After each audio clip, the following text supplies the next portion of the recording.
एक बार की बात है। किसी जंगल में एक हाथी रहता था।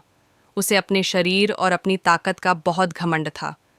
उसे रास्ते में जो भी जानवर मिलता वो उसे परेशान करता और डरा कर भगा देता।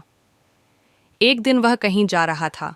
रास्ते में उसने एक पेड़ पर एक तोते को बैठा देखा और उससे अपने सामने झुकने के लिए बोला। तोते ने झुकने से मना कर दिया तो गुस्से में आकर हाथी ने वो पेड़ ही उखाड़ दिया जिस पर तोता बैठा था।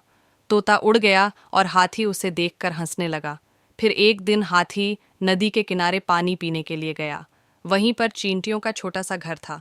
एक चींटी बड़ी मेहनत से अपने लिए खाना इकट्ठा कर रही थी। यह देख हाथी ने पूछा कि तुम क्या कर रही हो? तो चींटी ने कहा कि बरसात का मौसम आने से पहले अपने लिए भोजन जमा कर रही हूँ ताकि बारिश का मौसम बिना किसी परेशानी से निकल जाए। यह सुनकर हाथी के मन में शरारत सूझी और उसने अपनी सूंड में पानी भरकर चींटी के ऊपर डाल दिया। पानी से चींटी का भोजन खराब हो गया और वो पूरी भीग गई। यह देखकर चींटी को बहुत गुस्सा आया और उसने घमंडी हाथी को सबक सिखाने का सोचा। फिर एक दिन चींटी को मौका मिल ही गया कि वो हाथी को सबक सिखा सके। हाथी भोजन करके हरी घास पर सो रहा था। चींटी सोते हुए हाथी की सूंड में घुस गई और अंदर से उसे काटने लगी।